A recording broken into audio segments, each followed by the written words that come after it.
mbona abantu barunze muri toilette n'inyo zibajogaho mbazimana uravuga icyaha cy'umutambyi bakarara bagushyize akagozi mu ijosi wavuga icyaha cy'umuhanuzi umva akakuvumira ku rutare akaguha amabere ya nyoko n'ibindi byose ntabwo ndi gutuka ongera akaza no muri quartier utuyemo abantu kuri uravuga icyaha cya diakoni urumva akakwangisha abantu uhereye muri quartier utuyemo kugeza ku gishanga bimwimura aho yakodeshaga nibatoze turbanemo abatura y'abakene uzi ko bayaha abakene babaha bamamurikira itorero ko twafashaje abakene niba bumva ari abanyakuri no mushigano kimwe n'umusozi wo mu mwuka bavuga ngo iyo bafite nka tageti y'amafaranga ngana na pasiteri bahoze muri ADPR umusozi wo mu mwuka bafite tageti y'amafaranga ngana cya ntiyuzure bagashyira ikibo cy'abakene ngo bakura muri amafuka bafite tageti y'amafaranga ngana cya ntiyuzure bagashyira ikibo cy'abakene ngo bakura muri amafaranga y'ikibo cy'abakene bakabanza kuza tageti yabo bakene bagafashwa nyuma Yesu yavuze amagambo akomeye buriya erega Pascal reka nkubwire nubwo wowe turavuga ukuri kwinshi ukikanga sibyo ariko hari ukuri nawe wakumva umatwe agacurinjireye sibyo kandi twaheshwe n'aba basaza sibyo ariyo mpamvu Imana inyujijemo inkoni igakubita sibyo bano basaza b'imyaka 70-80 bakaba baturumbutse muri atorero bavuyemo abo nibo bagiye gushyira hanze ukuri bagaragaza impamvu umuriro wa Pentecote wavuye muri ADPR kandi bazasukanzo zabibona bazabyivugira ubwabo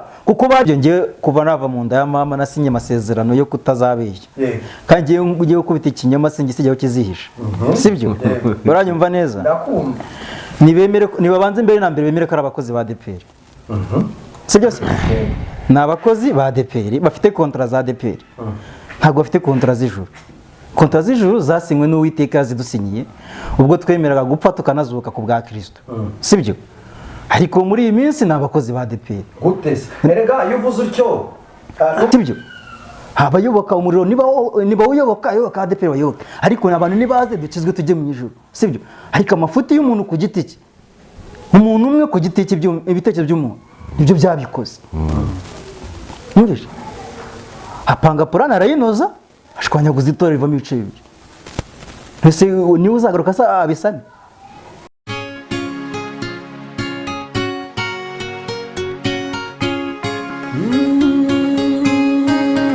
Emana we Yesu we ingoma yawe ni amamare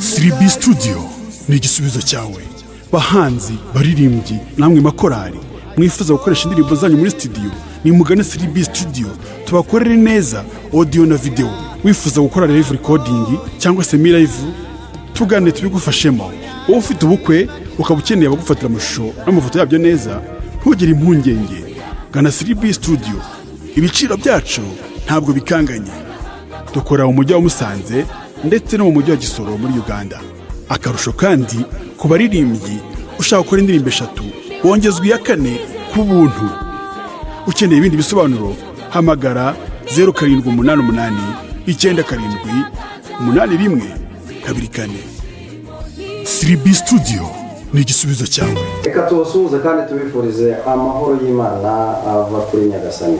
Uyu munsi wa none turi kumwe n'abakozi b'Imana badasanzwe naho umuntu basanzwe kuko ari ubwa mbere tubakiri hano kuri Imana Irahari TV. Urabona ko bitwaje igikoresho kandi mu kandi kanya baraza no guhanura. Ube maso rero kugira ngo wumve aho uri hose. Ndabizi ko ushobora kuba uri mu bintu byinshi bitandukanye, ariko reka ngusabe kugira ngo utere agatebe nimufite n'akarago ugasase urambure ubundi ukurikire iby'umwuka rwira amatorero. Muraho neza abakozi b'Imana?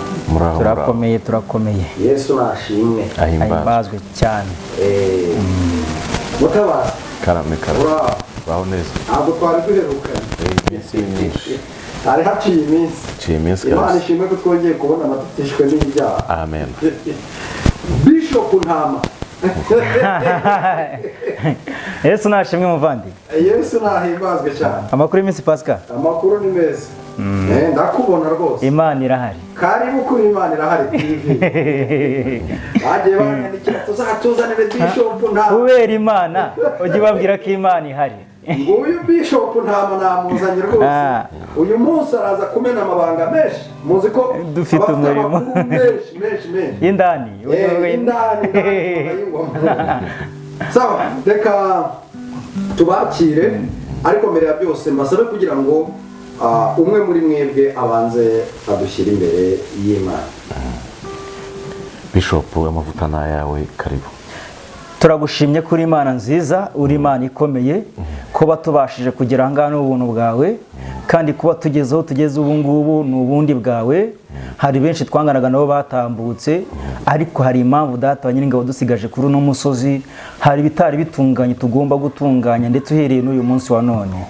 Rero tukuragije uyu munsi, tukuragije abari gukurikirana kino kiganiro n'abazagikurikirana, abo bose ubaha umugisha, ndetse data wa twese turarika imbaraga zawe, ubwiza buturutse mu gihugu cyo mu ijuru bubane natwe, ndetse duhanure nk'uko utegetse. Urakoze tubera Imana rero, ufashe buri wese, ndetse n'iyicano ya YouTube Imana irahari TV uyiha umugisha, ndetse n'abayikunda bose n'abakanda subscribe nabo baha umugisha. Urakoze n'iteka ryose Yesu mwiza, amen. Amen. Ndabakiriye muhanuro uko mutegetse. Murakoze cyane. Bishop, Karame, urakomeye. Ndakomeye pe muvandi cyane. Haleluya rero. Ndabyemera kandi ziragiye rwose ragira abana b'intama. Vuba vuba. Niko Yesu yabwiye Petero. Niko yaduhamaga. Amen. Turabikora. Reka turirimbira Imana tubone gutangira. Indirimbo ya 2025 ibashimisha. Yego. Yibutsa abantu igihe. Umuntu wibutsaga abantu igihe. Babwira ngo mukomere, urugamba ruzashira tube hehe mu mahoro. Murinzi wemenyesha igihe iwacu se ni muhero, ati ijoro ryijimye cyane buracyaha nyuma, ntukarire ukomeze nturorere kwiringira kugeza igihe uzagerayo ku munsi uhoraho. Urwanyiwe cyo mbwira nkawe ansubiza yitonze ati ndora urugamba ruzashira, guma mu ntambara, ntubabare wihangane wireke imirimo yawe, tuzabona igihembo cyiza nidutabaruka. Ndacyabazi ibyaremwe byose binsubiza bitya biti, iyi si yacu iza gushira hazindi ihoraho. Umenye ibyo bimenyetso bigaragaza kuza kwe, kandi byaremwe uko bingana byiteza Imana ye. Twishime mu mitima yacu kuko imuhira ari hafi, tuzaruka tutakibabara. Ntukarire tuzabana ibyago bizashiraho, ntituzabura y'amahoro kwa Yesu mw'ijuru. Ntukarire tuzabana ibyago bizashiraho, kuzabura y'amahoro kwa Yesu mw'ijuru. Ndacyabazi ibyaremwe byose bisubiza bitya biti isi we iy'isi yaciza gushira hazindi horaho. Umenye ibyo bimenyetso bigaragaza kuza kwe, kandi byaremwe uko bingana byiteza imana ye, kandi byaremwe uko bingana byiteza imana ye. Haleluya. Amen. Ihabwe icyubahiro Imana. Amen. Bishop ntabwo Karame. iyi ndirimbo bite byawe watubwiraho gato muri makeya? Hari ikintu abanyarwanda bagomba kumenya, Yego. abakijijwe n'abadakijijwe, Yego. abavutse n'abazavuka, Yego. ibyaremwe byose Uko bingana, habemo ihene, habemo inka, habemo abagore n'abagabo, n'abana batoya, abatwite n'abonsa, ibyaremwe byose, bishopu, diyakoni, pasiteri, mwarimu, n'uri ku gice uyu munsi, n'umuhanuzi, ibyaremwe byose, n'umuvugabutumwa, byose ayiwe byiteze impanda. byiteze impanda ye. Abitwa ba Samu na ba Karenzi n'abandi bose buri zina ryo mu isi yose, abatuye n'abataratuye bose, abari icyacumi n'abagitanze, ibyaremwe byose, n'abakijwe n'abadakijijwe, byiteze impanda ye. Imana ishimwe. N'abaririmbyi n'ababwiriza byose byiteze impanda byiteze impanda ye y'Uwiteka. sibyo? Haleluya. Ni ukuvuga nta yandi marembo ahari azaguhungisha ino mana ngo ube waca inyuma yayo. Ntibishoboka. Byanga byakunda uba ugenda n'indege undi atega igare. Ibyaremwe byose byiteze impanda ye, nivuga byose bizitaba. Imana ishimwe cyane, byose bizitaba. Uzi ikindi muvandimwe, yaremye ivuze ikoresheje ijambo, avuga ngo nibibeho bibaho. Reba nawe igihe kuva mu itangira Imana irema kugeza uyu munsi wa none, tukivuga ko kurema kwayo yahereye mu itangiriro. Yego. Nta kiriho kitaremwe nayo. Nibatuze turubanemo. Yego.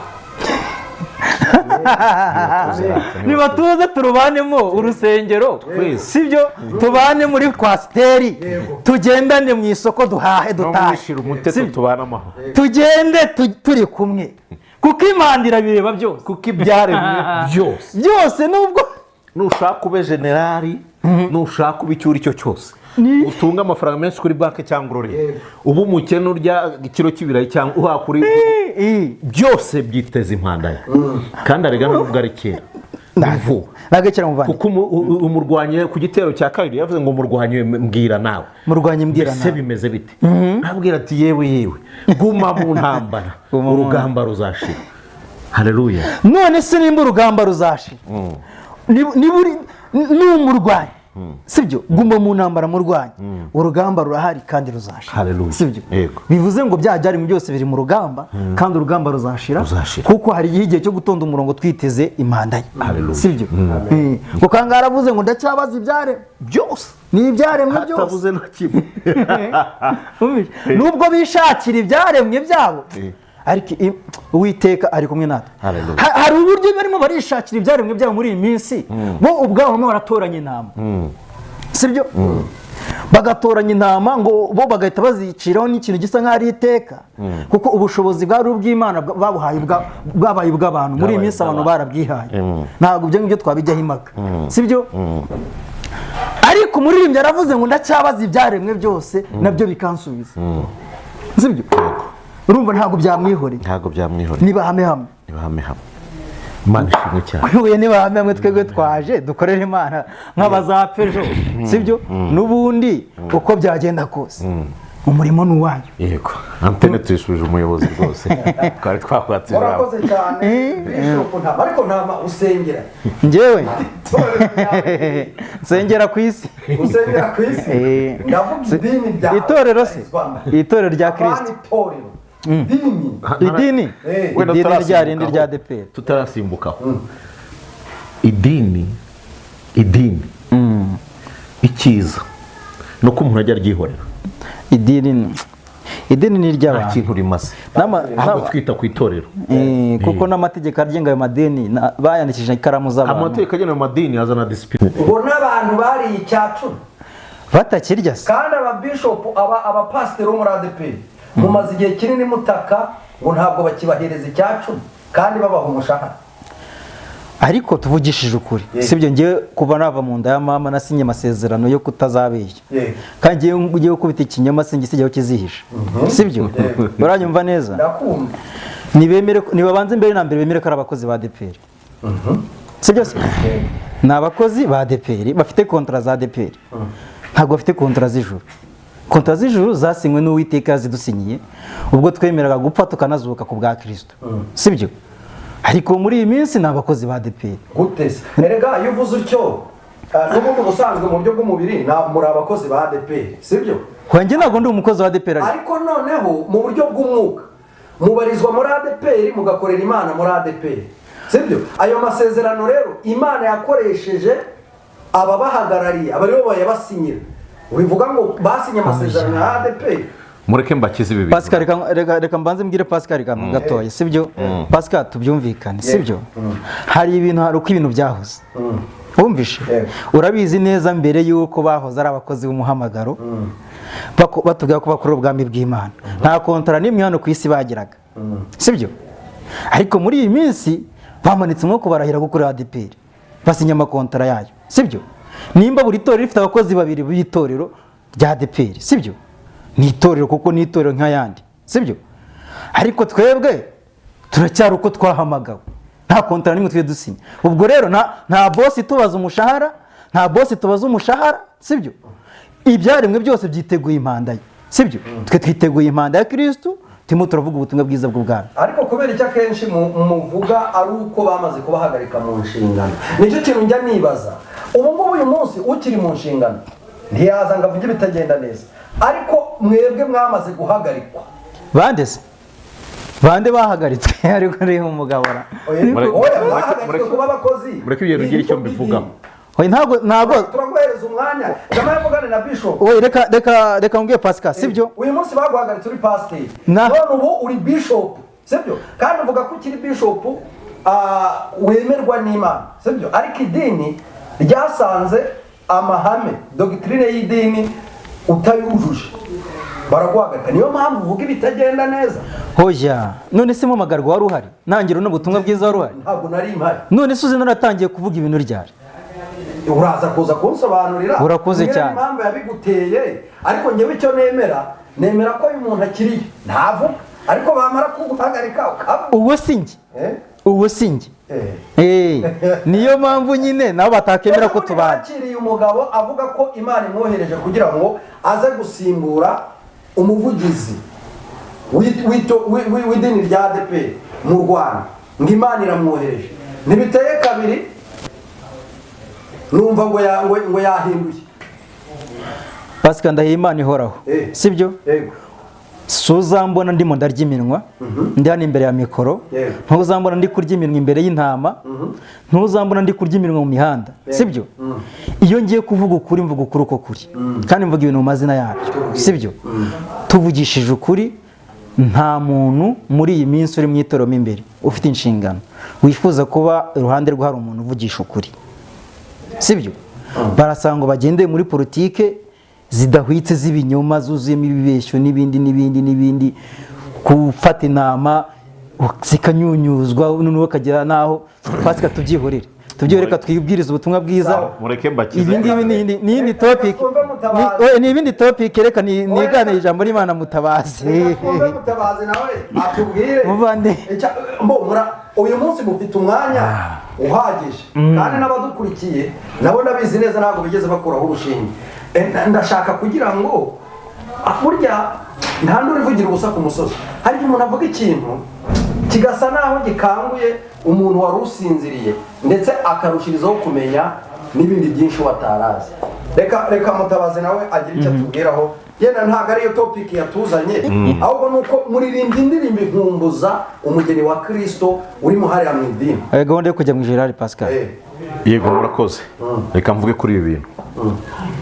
Amadini ni imwe mu gikoresho cya shitani, ntabwo ari imwe mu gikoresho cy'Uwiteka. Mu nyumve neza mbabwira ibi bintu. Mateyo 23 tuvuze ngo iki? Murebe iby'abanditsi n'abafarisayo, mwumve ibyo bavuga, murebe ibyo bakora. Yesu yaje abangamira inyungu z'amadini, niyo mpamvu bamwishe baramugambanira. Avuka barabizi ko azavuka. Nta muntu n'umwe wagiye kumusangana cyangwa kumuramya mu bakristo, ahubwo hagiye abanyabwenge cyane rwose. Akiza yigisha ubutumwa bwiza. Yaje avuga ngo mwihane ibyaha byanyu, akora ku buryarya bw'abatambyi n'abafarisayo, akora ku busambanyi bwabo, akora ku bujura bwabo, akora ku bwibone bwabo, bituma bamwanga. Avuga ngo uyu muntu yita Imana kandi yari Imana. Yesu yabahanuye haca imyaka 100 ko azaza umukize, Manuel data wa twese, umwami w'amahoro. Ariko barabyirengagiza. Rero iyo uzanye ukuri ku idini, ubu idini riba umwanzi wawe. Naguha urugero. Amaturo yose abatura y'abakene uzi ko bayaha abakene. Abakene babaha bamamurikira itorero twafashaje abakene. Niba bumva ari abanyakuri. N'umushigano kimwe n'umusozi w'umwuka bavuga ngo iyo bafite nka tageti y'amafaranga angana na pasiteri bahoze muri ADPR, umusozi w'umwuka. Bafite tageti y'amafaranga angana cya ntiyuzure bagashyira ikibo cy'abakene. Ngo bakura muri amafaranga y'ikibo cy'abakene bakabanza kuza tageti yabo. Bakene bagafashwa nyuma. Yesu yavuze amagambo akomeye. Ntago umuntu w'Imana urumva ayoborwa n'ibyo mu idini n'ibyo bavuze n'ibyo no, ayoborwa n'umwana w'Imana n'umwuka w'Imana. Kuko ijambo ry'umwenge ayoborwa n'umwuka w'Imana nibo bana b'Imana, ntago ari abantu bayoborwa n'amategeko y'amadini cyane. Ubu ntibizagutangaza ari pasiteri w'umusambanyi ujyana n'abantu ikuzimu ariko ari kuruhimba babwira Yesu ashimwe cyane rwose. Bizagutangaze hari uwiba amaturo ariko ababwira ati haleluya turimbe, bakajya no mu mwuka bakanahanura. Bizagutangaza. Ejo nagiye kubona mbona abantu barunze muri toilette n'inyo zibajogaho. Mbaza Imana irambwira ngo abantu basengera ku byaha. Ngo ndababwira nti mwavuye muri iyo toilette banga kuvamo. Niyo wavuza impanda, niyo wagira ute, uwo gupfa zapfa. N'ubundi ababambye Kristo mu madini n'undi baracyarimo. Ibidini ryabaye gushaka umugati, ntago bikiri gukorera Imana. Ni kimenyimenyi systeme z'amaguverinoma ku isi yose ziri mu madini. Rero ni ibintu bigaragarira amaso. Ntago dukwiye gupfa amadini, ahubwo tubwira abantu ijambo ry'Imana. Abiba bibe, abakora ibyo bakora babikore, ntago ari ibyacu. Ariko ni mureba nabi. Muri Amerika nta madini ya shitani se. Yobera musuzi kare idini risenga Yesu nyabari risanga shitani. Nose ubu ntara abatinganyi bari mu madini yose ntibahari. Cyane rwose. Maze rero bamaze kumva mu kanya ari marabwiriza mu materaniro. Ibintu byarivanze. Ahubwo uzi ubwenge asenga Imana imuhishuriro, kuko Yesu avuze ngo mu gihe cy'imperuka azavuga ngo Yesu araha birukankireyo kandi adahari. Hahirwa uwamenye ijambo akarikomeza muri we, akamenya ko mode pass cyangwa passing code yo kujya mu bwami bwo mu ijuru. Ni igihe ibisambo bitatu bibiri byari ku musaraba na Yesu ari uwa gatatu.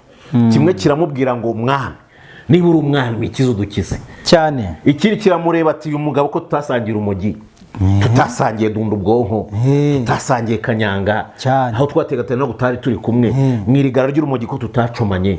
Ubwira ngo umwami rata ngewe n'ugiye bwawe nyibukira. Mode pass zakujyana bwawe bwo mu ijuru. Samazi kuko ntakuraho ibyaha. Nukwemera imbabazi za Kristo gusa, ukemera ibyaha byawe. Mugize neza ikintu musobanuye, ariko ndababaza pe. Twakiriye abahanuzi benshi kuri social media zitandukanye, yego, bavuga ko Imana ije gukemura ibibazo biri mu madini, rimwe na rimwe bakayatunga intoki. Bakavuga ati ADPR Imana ntizayireka, ariko mwebwe ibintu muri gusobanura binyumvishije buryo ki Imana itanitaye kuki ku madini, ahubwo icyo yitayeho ari ku bugingo bw'umwana w'umuntu. twakiri hari umuhanuzi izi n'iyo nkuru mwarayibona avuga ko ari Imana ivuze uyu munsi mwe ko mugaragaza ko Imana ititaye ku madini ariko tukabona abandi bakozi b'Imana nimba ari abakozi b'Imana simbizi abandi bahanuzi bavuga ko noneho Imana ahubwo yitaye ku madini ndetse bakanagaragaza ko nibatanahindura izabahinduza filime ukabona ko babifitemo imbaraga ukuri tuzakubwirwa n'iki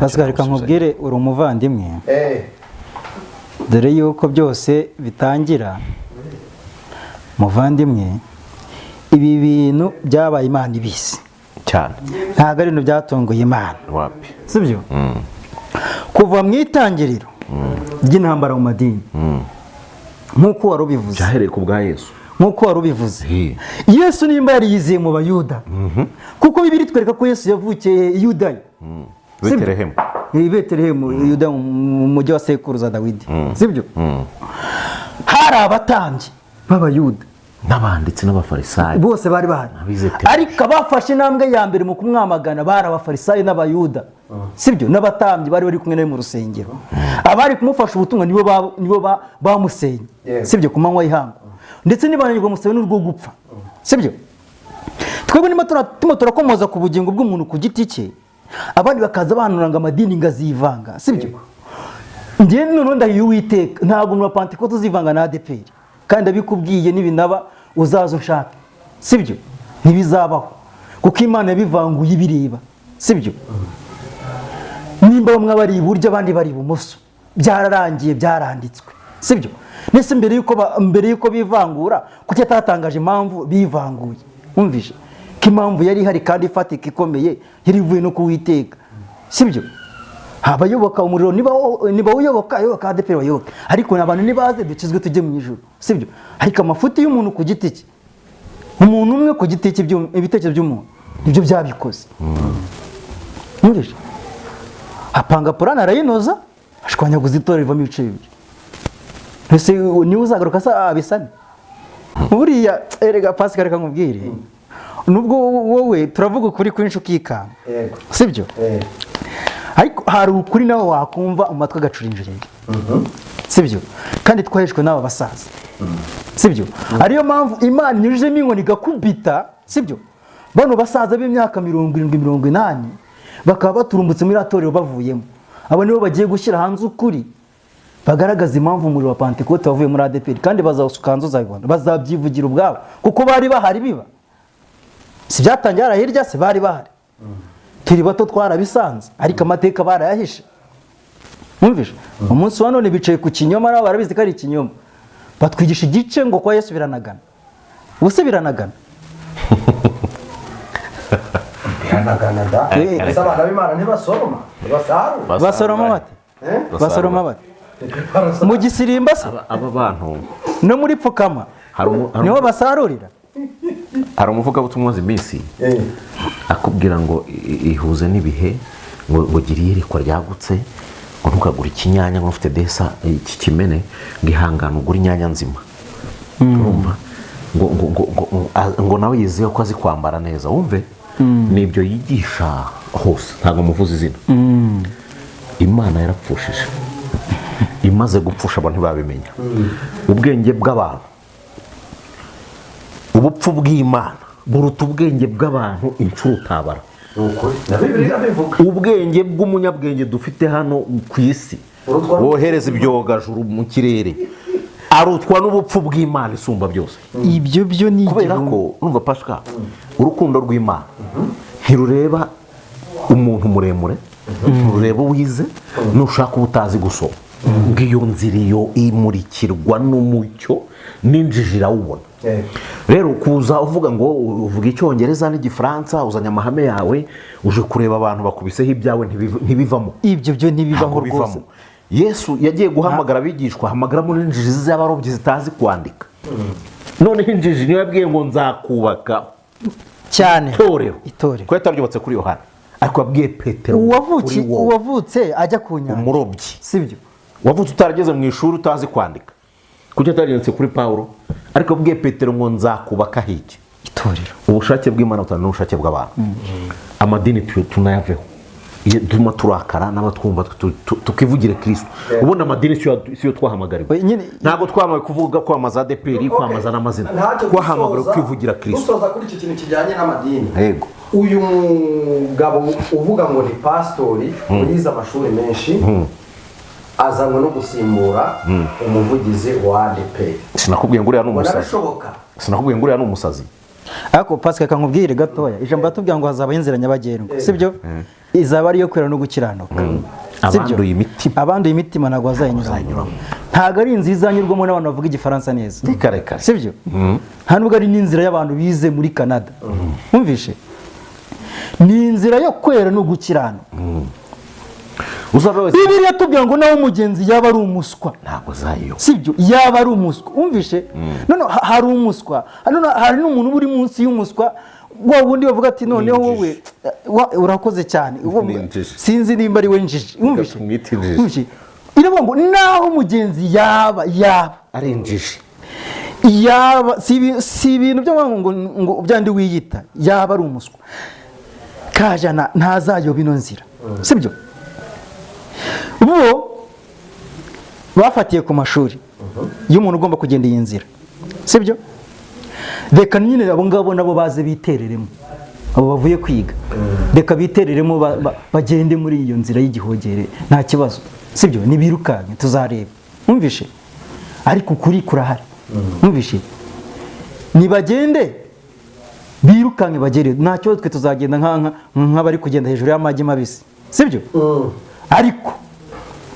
numva nk'uko umuririmbyi avuze reka impande ivuge murakoze cyane Pascal reka impande ivuge nawe ndabizi ko uzaba hari kuri uwo munsi w'iyo mpande wumvishe nta muntu uzaba udahari urumva ibi ngibi barimo barigira sibyo barimo barigira barwanira icyubahiro wumvishe ariko Pascal akankubaza ikibazo kimwe n'abizanye sibyo Yesu ubwo yabazwaga ikibazo ngo mwene data namimukira nzamubarire kangahe yashubije ngo iki 770 urashubijwe ndashubijwe none bo ko nta na gatatu k'iryo jambo bakora Imana bakora ni iyihe ko nta na gatatu k'iryo jambo Yesu yavuze bakora Imana bo bakora bavuga bakorera nk'abashumba bakuru b'itorero ni iyihe umuntu aracumuye nta nama yo kumuganiriza nimumusuye nimuze n'ahantu aba akumva amatangazo ngo yagiye hanze y'itorero arega njye nababwiye ngo niryane nitanga kontara nababwiye ngo idini ni igikoresho cya shitani Mariya yaraje n'amavuta meza w'indaya aricara asuka amavuta ku birenge bya Yesu ayahanaguza umusatsi uzi ukuntu hafashe n'abanditsi bivovose ajya kwa Zakayo bamushinjije ko agiye kwifatanya n'abanyabyaha muzu kwivovota mu mitima yabo arababwira ngo ntago naje kureba abazima naje kureba abarwayi idini ni contraire ya Yesu njye mvugisha ukuri ndirimo ndasenga ariko idini ni contraire ya Yesu ariko itorero ryuzuzanya na Yesu kuko itorero riyoborwa n'umwuka umwuka arakubwira ngo kuriganya ni bibi ukabireka yakubwira ngo gusambana ni bibi ukabireka yakubwira ngo kuroga ni bibi ukabireka yakubwira ngo vuga ukuri kuri mu mutima wawe ukakuvuga aricyo kibazo kiriho iyo jambo tugiye kuganira reka dusoze by'amadini murakoze cyane gusa n'amadini nayo hari ikintu akwiye gukosora ubutumwa ntibuvugwa ahantu batagikora ibyaha ubutumwa buvugwa ahantu bakorera ibyaha nibareke abantu bajye kuvuga ubutumwa hirya no hino bazana intama zazimiye n'ushoboye kujya mu kabari ajyeyo ajye kuvuga y'ubutumwa bwiza kuko niba hari ahantu bakeneye ubutumwa bwiza uyu munsi ukaba bahambirira abantu kuvugira ubutumwa bwiza mu rusengero gusa nibareke abantu bamanuke bajyaho ibyaha bikorerwa ntabwo bagiye uzi impamvu ariko n'ugiyeyo baramuhagarika impamvu batajya urayizi hari ikintu bita nta muntu ufite igiceri hano nta n'inote ikintu bita ibya Kayizari mbanyazanye nk'iyo Bibiliya hano mbereka impamvu abantu badashaka ko abantu bajya kuvuga ubutumwa ntago dore ikintu kibitera mu bimenye naho muri mu byumve n'abazakurikira do ngiki Pascal avuze ngo mfite icyumba yatwaye abakristo ibya Kayizari arimo arabitwara arimo arahombya bije y'iki y'idini ntabwo ari yitorero ni bije y'idini. ariko itorero ryo rikunguka. Itorero rirunguka amaboko, yego, ariko idini rivuga ngo ibya Kayizari Pascal arabijyana. biragabanyutse hehe mu idini. dore ikintu cyose umuntu badajya mu ijuru abanyamadini, iki ni wo mutego niho ruzingiye, niki cyatuma batakurekura, niko kuri kwambaye ubusa. Imana ibahe umugisha. Ntabwo byakunda. Rero ni intambara itazarangira kugeza Yesu agarutse. Ngaho nimutugezeho iyi nzira iragoye.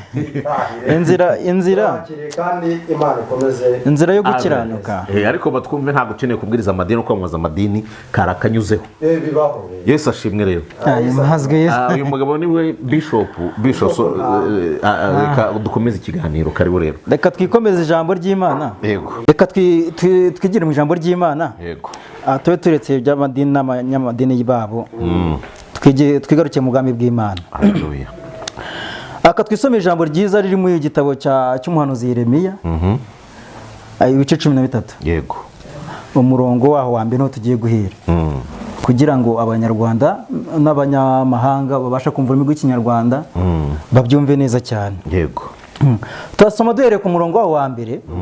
Hari amagambo meza avuga ati, uku niko Uwiteka yambwiye ati, genda wigurire umushumi w'igitare uwukenyeze, ntuwukoze mu mazi. Yego. Kondisiyo ya mbere. Kabiri, niko kugura umushumi nk'uko Uwiteka yavuze, maze ndawukenyeza. Kadusome gatatu. Ijambo ry'Uwiteka rinzaho ubwa kabiri riti, enda uwo mushumi waguze uwukenyeje uhaguruke ujye ku ruzi Efurate, uhishe mu kobo ko mu rutare. Gatanu. Nuko ndagenda nkuhisha kuri Efurate nk'uko Uwiteka yanegetse. Yego. Hahise iminsi myinshi Uwiteka arambwira ati, haguruka ujye ku ruzi Efurate uhakure wa mushumi nagutegetse kuhahisha. Yego. Some karindwi. Yego. Nuko njya ku ruzi Efurate ndacukura nkura uwo mushumi aho nari narawuhishe, ndebye nsanga umushumi warononekaye ari ntacyo ukimaze. Yego. 8. Tusome n'8. Kugeza ku 10. Maze ijambo ry'Uwiteka rinzaho riti, Uwiteka avuze atya ati, uko niko nzangiza ubwibone bwa Yuda. Yego. N'ubwibone bwo kwishongora bw'i Yerusalemu. 10. Ubu bwoko bubi banga kumvira amagambo yanjye, bakayobywa n'imitima yabo inangiye, bikurikirira izindi mana bakazikorera kandi bakazisenga, bazamera nk'uwo mushumi utagize icyo umara. Amen. Bakira ijambo ry'Imana. Dushimiye Imana. Imana ishimwe cyane rwose. Wenda banza ugira icyo bivugaho tubone gukomeza. Ni amagambo meza. Yego. Afite intego y'amagambo igira ite? Iravuga ngo intego y'aya magambo, Imana izakuraho buri kintu cyose kidafite umumaro mu bantu bayo. Imana izakuraho buri kintu cyose kidafite umumaro mu bantu bayo. Buri kintu cyose kidafite umumaro mu bantu bayo. Mu bantu b'Imana. Kandi kuba abakristo batinze mu butayu byatumye bagajuka, bafata indi sura iyo gukiranuka, barereka no kwera imbuto zikwiriye abihana. Gutinda mu butayu kw'abakristo ngo byatumye bagira gute? Bagajuka. Abanyarwanda nibumve kino kiganiro mu buryo bwagutse. Bagajuka. Batinze mu butayu baragajuka. Yego. Sibyo? Kandi bigasanisha n'ino ntego y'iri jambo yuko Imana izakora ikintu cyose kidafite umumaro. Igiye kugikuraho kabisa. Kidafite umumaro. Ijambo ry'Imana ritweretse ikimenyetso cy'umushumi wononekaye. Yego. sibyo ntabwo ari umushumi ugifite umumaro ntabwo ari umushumi ukinitswe nk'uzakora mu gihe kizaza nta nubwo ari umushumi uyu munsi wa none umuntu yabasha kwiyambaza mu gihe awukeneye sibyo se kuko abanyarwanda bo barabizi umushumi bazi akamaro k'umushumi ntabwo ari ikintu bakigishwa keretse wenda ubu ngubu bari kuvuka ubu ngubu birimo birabagora bitewe n'ikinyarwanda uburyo kigenda gihinduka cyane ariko abo dusangiye imyaka n'abari hejuru yacu bazi umushumi icyo ari cyo reka twiganire n'abo ngabo sibyo barimo baraza nabo bingi bazabisoma bazanabireba banabyumva sibyo Pascal muvandimwe turi mu gihe bigiye gusaba Imana kwikorera niko kuri kuzuye kugira ngo bya bindi twahereyeho hagaragara izi kote ebyiri Imana igiye kuzamo hagati sibyo ibanze yisenyere ibanze yikurire ibitari bifite umumaro sibyo bive mu magambo kuko turimo turavuga ngo ni ukwitana ba mwana sibyo abahanuzi bagahanura abavuga butumwa bakabwiriza sibyo n'abazana inzozi bakazizana ngo hari n'abafite n'iyerekwa nabo bakarizana buri wese arimo arabona ibigiye bitandukanye sibyo ariko reka noneho Imana ize izanywe no kwikura kidafite umumaro mu bantu bayo sibyo noneho hasigare ibifite umumaro ku bantu bayo ahangaha niho ari bugaragare ikintu bita ryabuye ryayo ryarindi yavuze ngo niyizubaka hitorera sibyo iri buye rigaragare isuka amazi noneho riseruke rigaragare abagore baribone abagabo baribone abasenga n'abadasenga baribone sibyo noneho ukuri kujya hagaragara ikimenyetso cy'uno mushumi sibyo nibyo bimeze ijambo riratubwiye ngo nuko Uwiteka yambwiye ati genda wigurire umushumi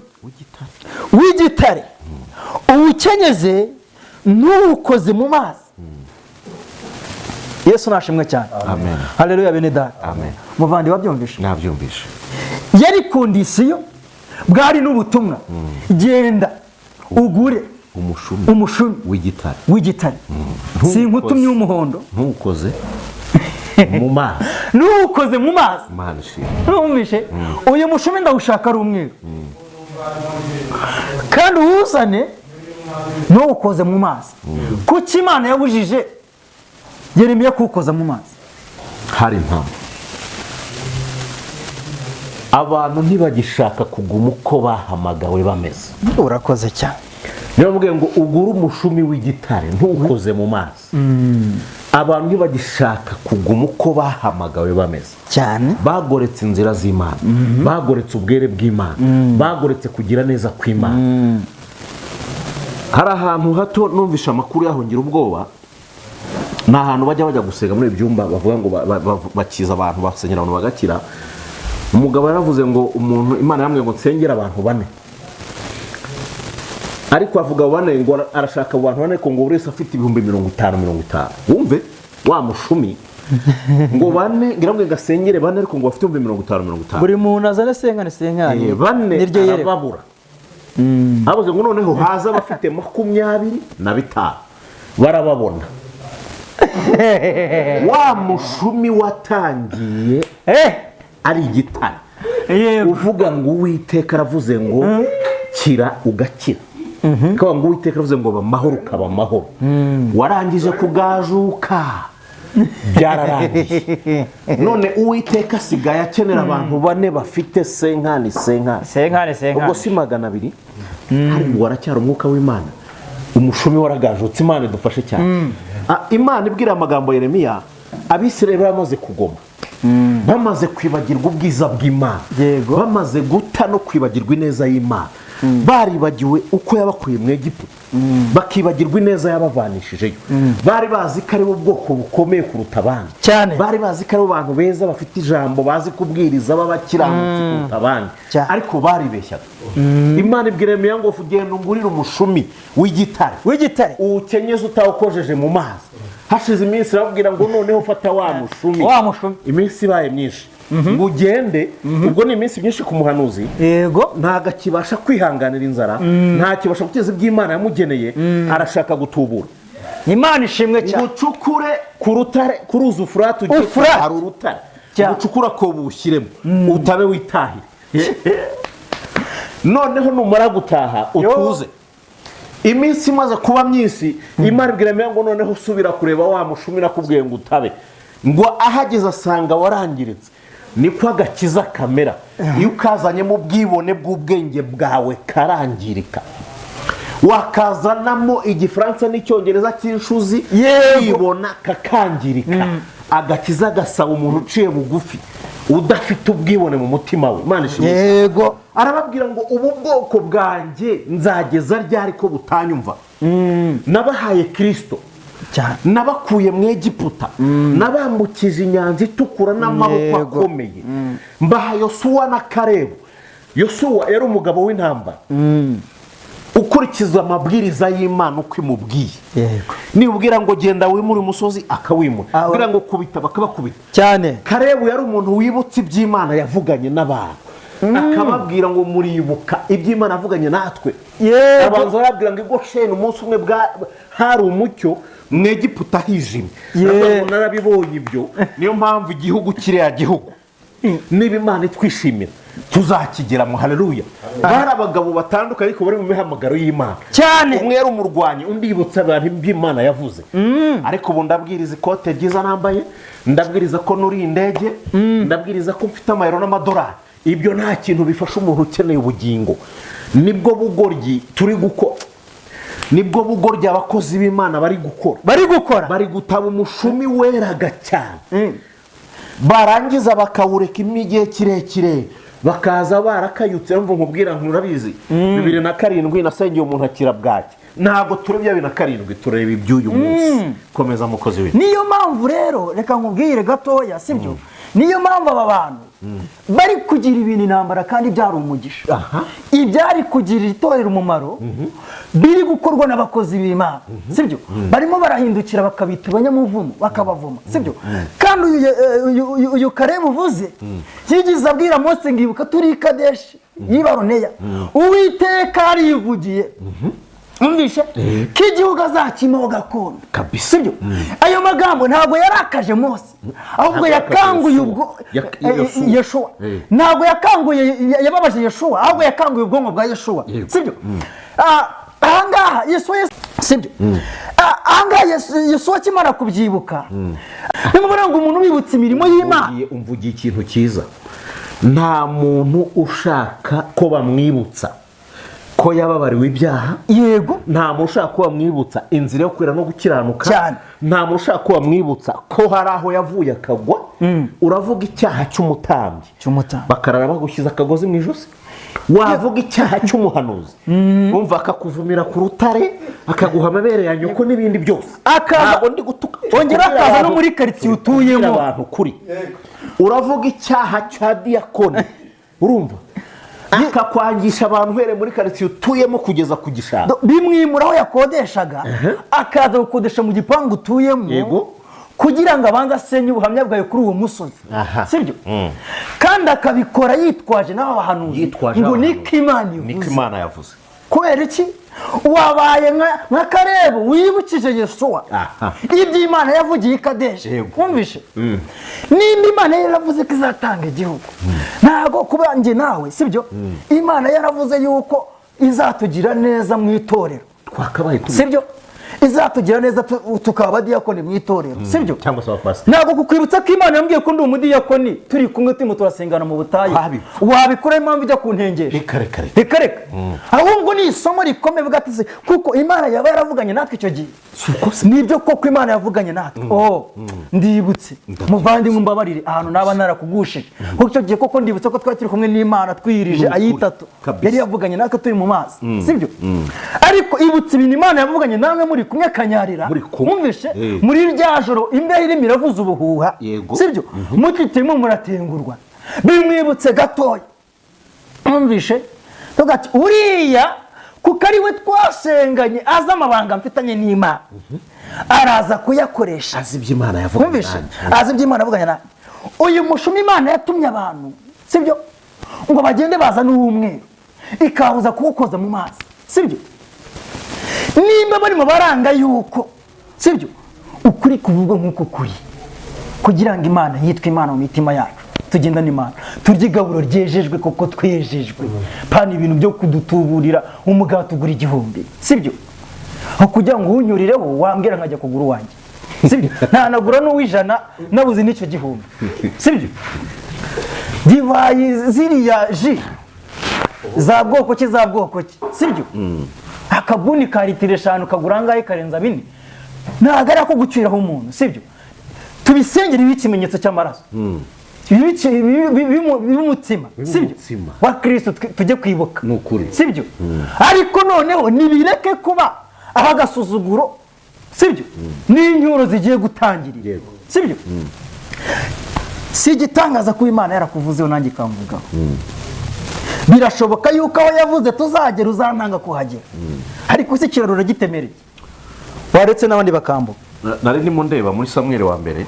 bice 3 yego uzi ukuntu havuga haravuze ngo ariko abahungu be ntibagendana ingeso nk'ize ahubwo bakiyobagiza bagakunda ibintu bagahongerwa bagaci urwa kibera n'abahungu ba Samuel ntibagendana ingeso nk'izase iyo ngaruka yatumye abantu bisabira umwami banga kuyoborwa n'Uwiteka Imana idufashe cyane abakozi b'Imana bagakwiye kureka amateshwa nibyo kubwira abantu ibyiza barimo nuko bameze ubundi utarambara neza ntiwambaraga nkanjye urambwira neza ko wambara neza bimfasha iki ntacyo bimfasha abantu barazubaye bataye ubwiza bwo kwigisha ijambo ry'Imana yego bigisha ibidafite umumaro n'imbaraga zo gukiranuka aribwo bumana bwari batuyemo bavamo niyo mpamvu bahebe bamanywa nijoro nimba ivuga guhebeba ni ukubera iki nta muntu ugisengera umwuka mubi uri mu muntu ngo akire naho gisengera abadayimoni ngo bagende niba banahari ni bake amadino kugira ngo agwize ijambo ry'Imana yagwize ibyirato buri wese arivuga neza baravuga ibikorwa by'ashyirwa bagezeho vuga ubuntu bw'Imana abantu bakizwe noneho twagura itorero ariko kuza kumbwira ngo wubatse urusengero rwiza ibyo nta kintu bimaze hari icyo bifasha Imana igifasha Imana nuko abantu bezwa bagakizwa bakava mu byaha nicyo kintu Imana yishimira nicyo kintu kinezererwa Imana ariko kumbwira imigabo n'imigambi yawe ibyo nta kintu byungura Imana icyungura Imana bwiriza abantu babwiza ukuri erega na cyagihe uretse ko banga umuntu bibutsa na cyagihe ubwo bari munsi y'ibiti ariho barakora umurimo w'Imana bikoreye ingoma za ruhu icyo gihe Imana yavuganaga nabo kandi bigakorwa ntago ari igihe cyo gushwanira mu makaro kandi bigakoreka nta nubwo ari igihe cyo gushwanira mu gisenge gihanitse sibyo nta nubwo ari igihe cyo gushwanira mu ntebe zegamirwamo sibyo kuko igihe bari ku izuba ryo mu mpeshyi sibyo Imana yarakoraga Imana yavuganye nabo iby'ubutwari ikanakora ikabaha n'amasezerano yuko izabana nabo ndetse izanabatuza hagutse sibyo none ntago ari igihe cyo gushwanira hagutse ahubwo ni igihe cyo kwibukiranya imirimo y'Imana nka cyagiye mu Kristo nimba na byiringiro baginaga bibutanya iby'Imana ku buryo buri muntu wese Imana agiye ibana mu rugendo ni igihe cyo gukomezanya ukankomeza nka gukomeza ubuhamya bwawe bwo mu butayu bugakomeza ubwanjye bwo mu butayu tugakomeza urugendo sibyo ariko nganga Samuel amaze gusaza abahungu be aho kugendera mu ngeso zase barahindura nkuko dusomeye sibyo aho kugendera mu ngeso zase batera se umugongo neza tiburya viye yari umusaza viye nta kigero yagira agashumi k'umweru noneho twebwe niba arakambaraga hano mu rukenyerero reka mbibereke neza twebwe ni mu ijosi nk'abasitari Imana ipanga umushinga wo gukiranuka mu itangiriro cyane kugeza igihe izazira gutwara itorero yego si umuswa ngo yibeshye si n'ikigoryi nta nubwo yanashaje nta nubwo itakireba Imana izi ubwenge umushinga wo gukiranuka urakomeje kandi umushinga wo kwizera urakomeje umushinga wo gukora Imana urakomeje mureke kwitiranya ubwenge bwanyu n'ubwenge bw'Imana musome Bibiliya ngibi ibintu bizabayobora ngiyi itegeko nshinga rikubwira ngo ntugasambana na mugabo we ntugacunga umugore wawe ntukibe ntugahemuke jya mu nzu y'Imana usenge wejejwe buri mwitaro wejejwe muri ryo ariko icyambere ni ukumvira Imana kuruta kumvira abantu siko birivuga niko bivuga kuva ku wa mbere kujya kundi wa mbere ngo mbese twumvira abantu kuruta kumvira Imana aravuga ngo biragatsindwa ari Petero ni Paulo tugomba kumvira Imana yaduha mu kuruta kumvira abantu murakoze cyane muvandi karame buriya twebwe nk'ikiremwamuntu sibyo iyo twakoraga iby'Imana duhamagaye gukiranuka nibyo yari yaduhamagaye, ntabwo yari yaduhamagaye akazi kenshi sibyo, ntabwo ari uko kureba ngo uri mugufi ngo uri munini ngo uri muremure ngo urango ni igikara ngo erega avuka kwa Sumani sibyo, ntabwo ari Imana yari yaduhamagaye sibyo. Ntabwo ariko ugira ngo nubwo baba bavuga ngo ibiki sibyo, abakomeye babo n'ubundi bagomba gukomera sibyo, kuko Imana yari yabahaye amasezerano yo gukomera ntawe bibateye hejuru sibyo. Ariko twebweho uyu munsi wa none twasomye tukaba tugisoma tukaba tugishaka kugenda muri ano mategeko y'Uwiteka, ibyahise reka tuyifate nk'ibyatambutse, ariko ibyari ingenzi byari birimo nibitubera inkomezi sibyo, mbere yuko duhanura, mbere yuko tubwiriza sibyo, mbere yuko tubeshyera abandi. Yesu yaravuze ngo waba uzi umugogo uri mu jisho ryawe mbere yuko ureba agatokorwa kari mu ryanjye bya mugenzi wawe. Ariko arimo arasiga ikamyo y'amabuye mu jisho rye akaza kunkuramo agacanga kazanywe n'umuyaga mu jisho ryanjye sibyo. Kubera iki? Kubera ya no tumaze kubereka ikintu kizabuza amadini, abanyamadini kujya mu ijuru. Iki cyatumye ukuri kuva mu bapasiteri, kuva mu babishopu, ikintu cyatumye ukuri kuva mu bakristo, cyatumye imiryango yahanganira temana, cyatumye haba amarozi. Iki kizana ishyari ribi mu miryango. Nutamenya gukontorora iki kintu idini ryari ryo ryose. Uzi Yesu aje ntidufite abakene mu isi, ubuza amakonti ari ku mafaranga y'amadini. Uwaje amafaranga ko yapfa ubusa ntiwamuruhike. Ahubwo no muri iki gihe urabaza umuntu ati bungu wimandije witeguye kugenda Imana iguhamagara ayitaba ati nibiretse. Umvishe igisubizo ni kimwe bwati nibiretse. Murakoze cyane, Imana y'amahoro ibahereze umugisha. Ibyo byo njya nkunda kubivuga. Barakore bararirimba tuzataha tuzajya mu ijuru tuzaguruka mu kanya gato tube twarigezemo ijoro ryahumuye we. Yakwikubita hariya Imana ati umuhanuzi ati iyeze ndabona uri umugeni, agahita yiga gukora yirindwa atarabizi yiruka avuga ati urupfu kandi Yesu yararuhinduye iki irembo. Iyi Mana tuvuga dukwiye kuyivuga tunageze gute tunayikunda, yakeneye no kuduhamagara tugataha turi fiye. Icyo nacyo nashaka ko tuzakiganiraho ubutaha. Ese ni ukubera icyo abantu bavuga ko bakunda Imana, umuhanuzi yakwerekwa ko umuntu agiye gutaha ahubwo kikaba igihe cyo kwambara ibigunira no kuvuza induru. Iyi si dushobora kuba tuyikunda kurenza Imana. Uwiteka Imana abahereza umugisha mwe twabanye. Bakozi b'Imana munyemerere mutambutse nimero zanyu za telefone cyangwa aho abantu babasanga bakeneye gukurikira inyigisho zanyu, cyane cyane ko numvise dufite umurongo mwiza.